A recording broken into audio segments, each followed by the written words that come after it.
एक बड़े से अस्पताल के बाहर पार्किंग में खड़ी अपनी कार के अंदर स्टीयरिंग पर सिर टिकाकर वह महिला गुमसुम बैठी हुई थी। उसके दिल में बुरे बुरे ख्याल आ रहे थे। कुछ देर पहले अस्पताल के अंदर की वो सारी बातें उसे याद आने लगी। कुछ देर पहले अस्पताल के गलियारे से चलते हुए वो आईसीयू रूम तक पहुंच गई। आईसीयू कमरे के दरवाजे के ऊपर लगे कांच से उसने अंदर झांक कर देखा।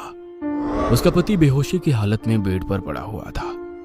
उसकी तरफ देखते ही पल भर के लिए उसका दर्द के मारे जोर से चीखना, चिल्लाना, बेबस होकर मौत की भीख मांगना सब कुछ नजरों के सामने आ रहा था। अब वो बेहोश पड़ा था क्योंकि डॉक्टर ने उसे नींद का इंजेक्शन या बेहोशी की दवाइयां दी थी। पर जैसे ही दवाइयों का असर खत्म होकर वो होश में आएगा, फिर से उसकी वही कलेजा कांपने वाली चीखें शुरू हो जाएगी। आज 2 दिन हो गए थे वो अस्पताल के बेड पर ऐसे ही पड़ा हुआ था और डॉक्टरों ने अब तक उसे कुछ भी कहा नहीं था। फिर भी डॉक्टरों की परेशानी वो समझ चुकी थी। अभी तक उसकी बीमारी का पता डॉक्टर नहीं लगा पाए थे, पर अब वो जान चुकी थी कि उसका पति किसी ऐसी बीमारी से ग्रसित था जो आम इंसान की पहुंच से और इलाज से भी बाहर थी। उसका दिल भर आया, आंखों से पानी छलकने लगे।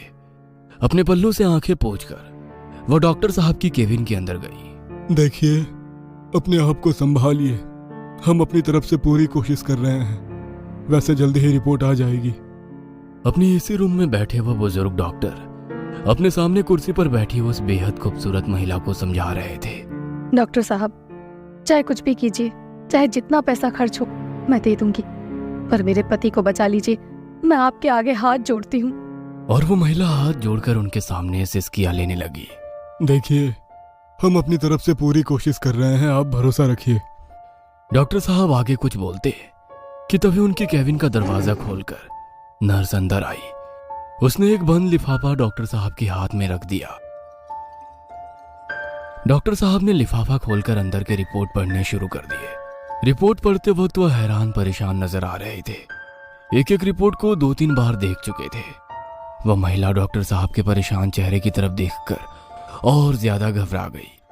वह डरी सहमी महिला को समझ में नहीं आ रहा था कि डॉक्टर साहब क्या कहने वाले हैं। क्या बात है डॉक्टर साहब, वो ठीक तो हो जाएंगे ना? अरे आप परेशान मत होइए, आप कल से यहीं पर हैं। आप घर जाइए और फ्रेश होकर आइए। आप काफी थक गई हैं। हम कल सुबह बात करेंगे, ठीक है? डॉक्टर साहब की बात मानकर वह केबिन से बाहर निकली और दरवाजा बंद कर लिया। पर दरवाजे पे लगे कांच से जाते जाते उसने अंदर देखा तो डॉक्टर साहब कुछ परेशान होकर नर्स से बात कर रहे थे और किसी की आवाज से वो अपने ख्यालों से बाहर निकली। मैम साहब, जरा गाड़ी आगे लेंगी? अस्पताल का सिक्योरिटी गार्ड उसे कुछ कह रहा था। उसने कार स्टार्ट की और उदासी भरे चेहरे से अपनी कार लेकर घर के लिए निकली। रात के करीब 10 बजे होंगे। शहर की आवाजाही से दूर अपने आलीशान बंगले के गेट के सामने आकर उसने हॉर्न बजाया। एक बुजुर्ग महिला ने गेट खोल दिया। अपनी कार दूसरी कार के पीछे लगाकर वो कार से उतरी और बंगले के सामने बने लॉन में रखी एक कुर्सी पर आकर बैठ गई। उसने अपने पल्लू के नीचे हाथ में कुछ छुपा कर रखा था। अपनी नौकरानी की तरफ देखते हुए उसने कहा, आज काफी ठंड है, जरा आग जलाओ ना। जी मैम साहब। वह नौकरानी सूखी लकड़ियां लाने पास ही के कमरे में गई। अपनी आंखें बंद करके कुर्सी पर शांति से बैठी हुई उस खूबसूरत महिला की आंखों के सामने एक पल के लिए काले अंधेरे से उसके पति का दर्द से चीखता हुआ चेहरा आ गया और उसकी आंख खुल गई। सामने देखा तो पास ही में बैठी उसकी नौकरानी जमीन पर आग जलाते हुए उसे पूछ रही थी, ये लीजिए मैम साहब, आपका कुछ पार्सल आया था। एक बंद किताब के आकार का बक्सा हाथ में देकर नौकरानी ने पूछा, अब कैसी तबीयत है साहब की? नौकरानी की बात सुनकर एकदम से उसकी आंखें नम हो गई। समझ नहीं आ रहा क्या करूं। जो हो रहा है वो क्या सही है? जो मैं कर रही हूँ क्या वो सही है? या जो आज तक हुआ वो सही था? और जो आज हो रहा है उसके बाद क्या सब सही हो जाएगा? अपनी मालकिन की बात सुनकर उस बुजुर्ग महिला ने कहा, मैम साहब, फिक्र मत कीजिए। जब कुछ अच्छा होने वाला होता है तो ईश्वर हमारी परीक्षा लेते हैं। हमें बुरे वक्त से गुजरना ही पड़ता है। उसने हाथ में लिया वो पार्सल खोल दिया। अंदर एक किताब थी। किताब के ऊपर एक महिला की हाथ से बनी तस्वीर थी जो काफी हद तक उसी की तरह लग रही थी और नीचे नाम लिखा था मेनका। एक हाथ से उसने अपने पल्लू के नीचे छुपा कर रखी उस चीज को पकड़ रखा था और दूसरे हाथ में ली हुई किताब पढ़नी शुरू की। आग को हवा देती उस नौकरानी की नजर उसके पल्लू के नीचे हाथ पर टिकी हुई थी। किताब का पहला पन्ना पढ़ना शुरू किया। वह मेनका की शादी की पहली रात थी।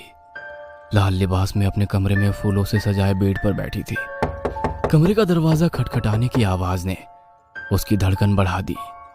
उसने जैसे ही दरवाजा खोला, उसका पति लड़खड़ाता हुआ आकर अपने बेड पर गिर पड़ा। शायद काफी पी रखी थी। शादी की खुशी में दोस्तों ने पिलाई होगी। अपने आप से बुदबुदाते हुए मेनका ने उसके ऊपर कंबल डाल दी और आईने के सामने खड़ी होकर कंघी से बाल बनाने लगी। अगले दिन उसके साथ किचन में चाय बना रही थी। सासू माँ ने एक कागज की पुड़िया खोली और चुपके से चाय में कुछ डालकर मेनका के कमरे में ले आई। लो बेटी, चाय पी लो। माँ जी, आपने क्यों तकलीफ उठाई? अरे मेरी बेटी, इसमें तकलीफ की क्या बात है? और हाँ, मनोज सुबह जल्दी ऑफिस गया है। मेनका को थोड़ा अजीब लगा। सुबह के 8 बजने वाले थे और इतनी जल्दी ऑफिस? उसने चाय पी और फ्रेश होने के लिए चली गई। उसकी सासू माँ की नजर पूरे कमरे में घूम रही थी। तभी उसकी नजर आईने के पास पड़ी कंघी पर गई जिसमें कुछ बाल फंसे थे और उस बुढ़िया के चेहरे पर एक अजीब सी हंसी छा गई। कुछ दिन बाद, बेटी अब हम चलते हैं। मेनका से मिलने आए उसके माता पिता अपनी कार से अब वापस जा रहे थे। अपनी बेटी की खुशहाली देखकर वे भी काफी खुश थे।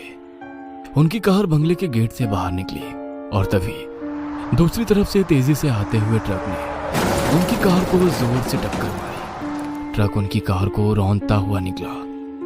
अपने माँ बाप की दर्द भरी चीखों से मेनका का कलेजा फट गया। वो दौड़ती हुई उनकी तरफ जाने लगी, पर अगले ही पल उनकी कार का ब्लास्ट हो गया और उसकी आंखों के सामने ही उसके जख्मी माँ बाप जलती आग में झुलसकर मारे गए। अपनी आंखों से इस खौफनाक हादसे को देखकर मेनका वहीं पर बेहोश हो गई। इस बात को कुछ दिन बीत गए थे, पर वो अभी तक उस हादसे से उभरी नहीं थी। एक रात वो अपने कमरे में सोई थी। रात के 2 बजे होंगे। उसे एकदम से वो हादसा आंखों के सामने आ गया और जोर से चीखती हुई वो नींद से जाग गई।